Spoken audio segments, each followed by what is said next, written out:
It's wheel time on the E39. So I have a new tire and wheel cleaner combination that I've been using a lot from Armour Detail Supply. If you've been following the channel, almost 4 years now, dedicated iron remover, PNS brake buster, foams, and a foamer. That's all I've been using, and it's worked fantastic. It hasn't failed me, but in those 4 years, companies have developed things that are better, stronger, more efficient, and that's exactly what I'm gonna show you from ADS today with their 2 dedicated wheel cleaning products. The solution, it really couldn't get more simple. So we have wheel cleaner and tire cleaner. Can you guess how we're gonna use these? So the wheel cleaner from ADS is pH balanced. And what this means when it comes to wheel cleaners is that this is gonna be safe to use on all types of finishes. Today we have powder coated wheels, but you could use it on chrome wheels, polished wheels, steel wheels, anodized wheels, anything under the sun. This is gonna be safe on those and be very effective. I think one of the biggest problems in the detailing sphere is people using products that are too aggressive in the wrong conditions and they permanently damage the finish on wheels. It's not gonna happen with this product. Much like a dedicated iron remover, this is gonna be able to remove those ferrous materials often caused by brake dust that get embedded into your wheels, and it has the same color changing effect as an iron remover. So when this starts to turn that kind of purple magenta color, we know it's working, and then we can go in with our brush and start agitating. For the tires, we have a dedicated tire cleaner called Tire Cleaner. I will admit I haven't used many dedicated tire cleaners. I think when I first started detailing, I tried a few out because I thought it was necessary. Turns out wheel cleaners are often multi-use, but in that time, I think they changed up some chemicals. Some things got better in this industry because this works so good. You spray it on and immediately, the second it hits the tire, you see it start to pull that browning out of the tire, which is fantastic. That browning that so many detailers complain that they can't remove, and the browning that needs to be removed to properly get the best adhesion between the tire and our tire sealant that we're gonna be using. So first, we're gonna clean these wheels up. Of course, we're gonna polish and coat them, but one thing needs to come before the other, so it's time for some wheel cleaner.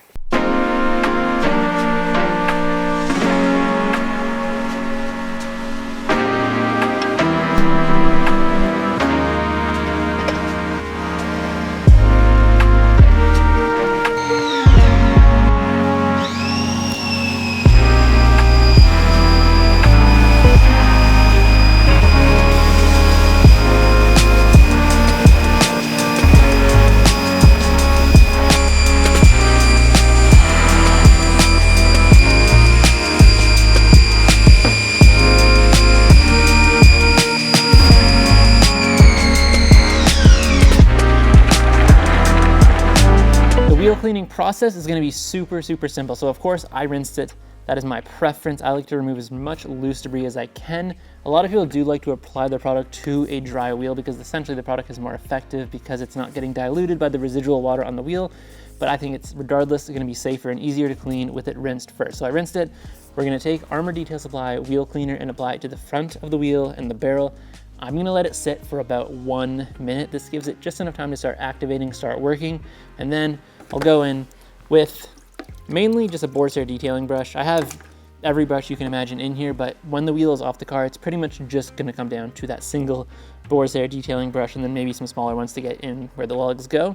After that, rinse it and spray on Armour Detail Supply tire cleaner to the tires.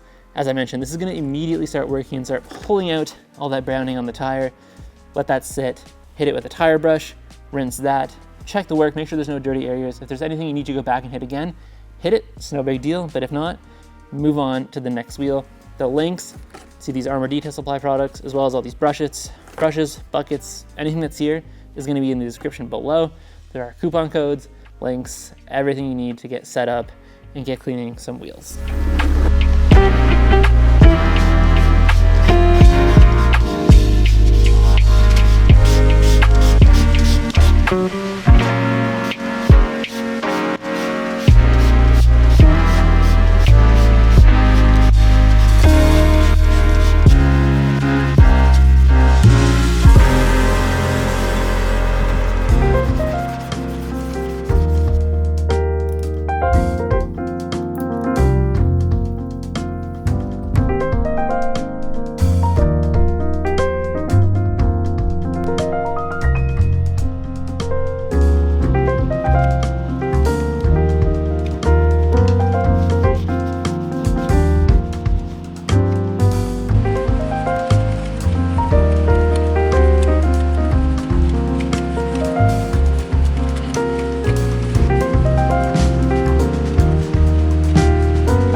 Before we get into the polishing on the faces, we're gonna take just a couple more steps and really prep these wheels for the best possible end result. So number one, we're gonna take some tar remover and remove any adhesive that's left over from wheel weights that have fallen off or just been removed in the past.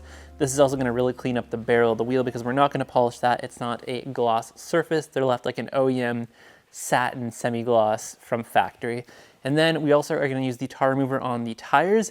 This has become kind of the new industry standard to properly prep tires to get the best adhesion between the tire and the tire dressing, or in this case, the tire sealant that we're gonna be using. You can also use acetone, but I don't like the way it feels on my hands. Even with a glove, it makes them cold, and I don't think that's a good thing. So tar remover on the barrels for the adhesive, on the tires, and we'll get them set up to polish some faces.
The wheels are clean and I'm moving on to the polishing now.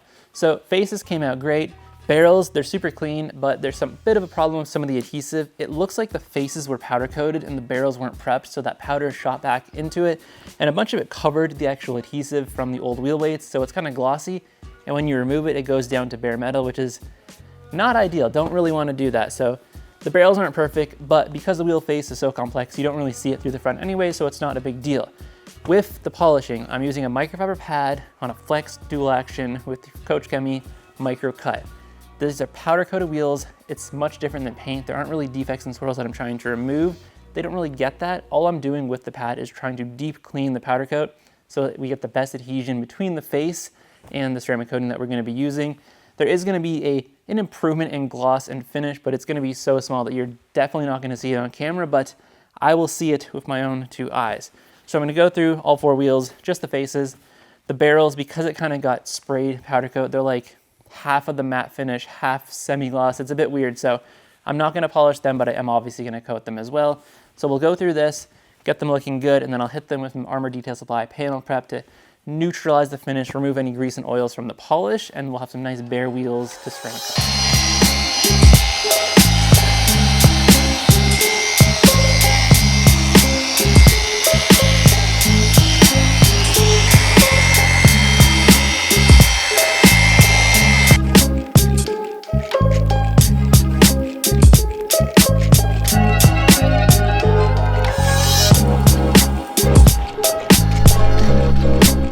This is Armour Detail Supply panel prep, and this is what we're going to be using to prep the surface of these wheels for our coating. You'll typically see me using isopropyl alcohol, and I'm learning more and more that that's not always the best option. This has isopropyl alcohol in it. It also has specialized degreasers and surfactants that are all going to work together to remove any compound and oils that's left on the surface of these wheels from any of the previous detailing steps that we did. And you really do need all three of those to properly do this step. Now this also has foaming agents in it, which are just going to allow for the best possible lubrication and make the process as smooth as possible. If you've ever used isopropyl alcohol before, it's a bit grabby.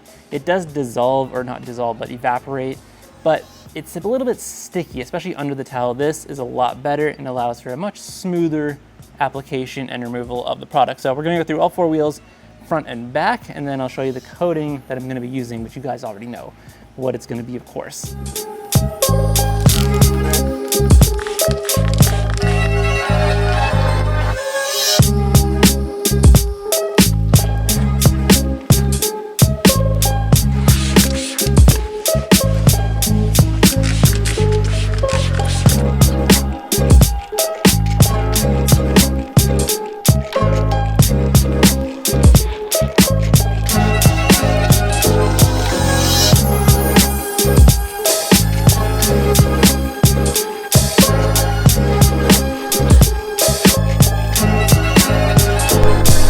The coating that we're going to be using is Wheel by Armour Detail Supply. This is a high temp coating, meaning it's going to be able to resist the hot brake dust that the brakes produce and protect your wheels against that.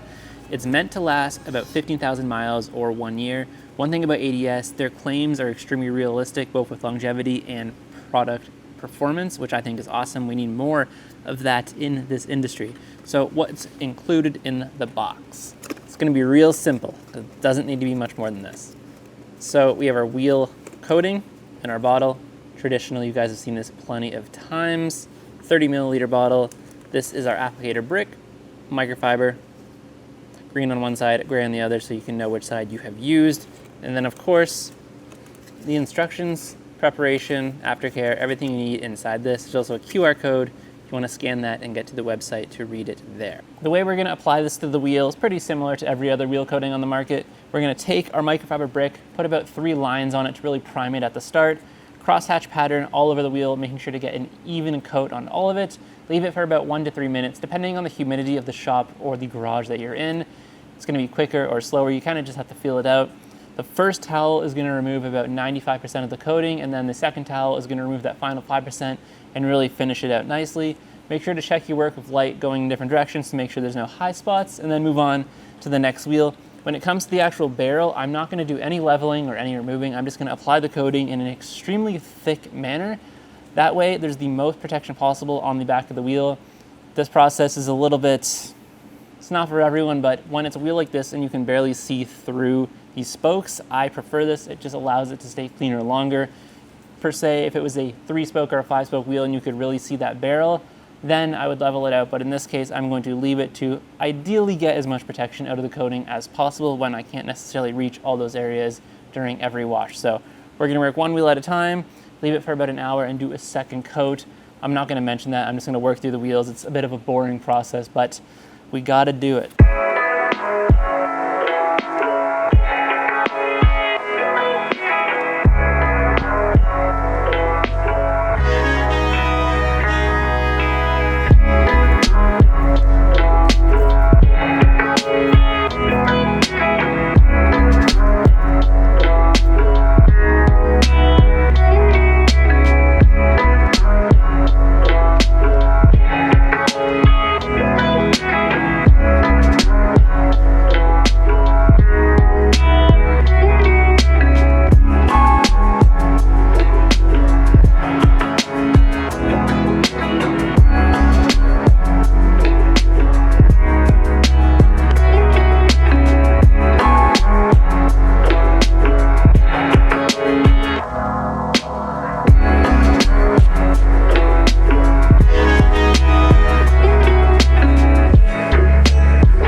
Once our coating is all leveled out and we put our coating away, we're gonna take one more towel, the very end, this is our third towel, and I like to use the light on my phone and just go over each wheel face. The faces are so complex and there's so many different shadows in all the different spokes that it's really easy to leave just a little high spot here and there. And I find this phone, the light is maneuverable enough where you can really see everything and just make sure you didn't miss any spots. It's been about 15 minutes now, so the coating is gonna be a little bit harder to remove, but with a little scrub of the towel, typically you can remove it without having to add any more coating or do any polishing, which is great. So we'll go over all four wheels, and then I missed one, not critical step, but it's pretty stupid now. I need to remove the rust from the back of the wheels that mates to the wheel hub on the car. Should have done this after washing and before polishing, but filming, things get a little confusing, so I'm gonna do it now. Luckily the wheels are coated, so the rest of little particles should wipe off really easily. Then we'll move into the tire sealing.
The tire dressing we're going to be using is actually a tire sealant, and it is Ghost by Armour Detail Supply. I've been using this one for a while now, and if you've been following along, you would know that. So it's a sealant, basically meaning it's going to be grease-free. Once this cures and sets up, it's going to be literally dry to the touch and give your tires an incredible look.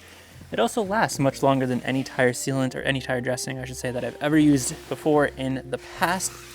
And I love it. I'm gonna have a very hard time moving on to another product from here, but I don't think I will have to. So, problem solved. You saw me do the first coat. If it's my vehicle, I'll probably leave it at that, but because these tires are so old and cracked, I'm hoping a second coat will just kind of bring them back to life a little bit more, and maybe even prevent some of the air from slipping out of the cracks in the sidewall. That's not happening, but I thought a second coat would be a good idea here.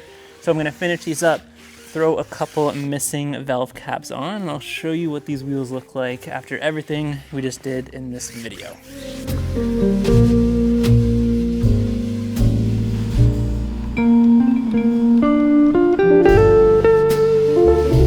Before we get into some after clips, I just want to talk about Ghost, the tire sealant, for 1 minute, because every time I use it, it amazes me just a little bit more. So most tire dressings, the companies are going to claim, oh, it's not oily, it's not greasy, there's zero sling.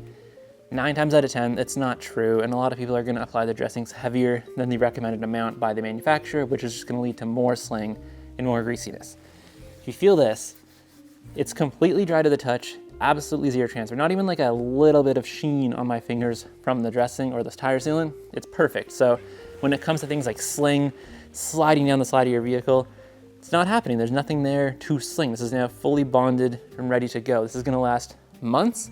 And ADS has a product called Tire Plus where you can maintain this using it every wash. Or me personally, I'm probably just going to reapply this 2 months or say 4 to 5 washes after application. I'll like to re-up on it, but you can do it any way you want, any way that makes you and your vehicle ownership just a little bit better. But yeah, like I said at the start, all these products linked in the description below with coupon codes for you guys to save just a little bit of money. We're going to take a look at what these look like now. Next week, we're doing the brakes and the wheel wells. We'll put these back on and get working forward on the M5.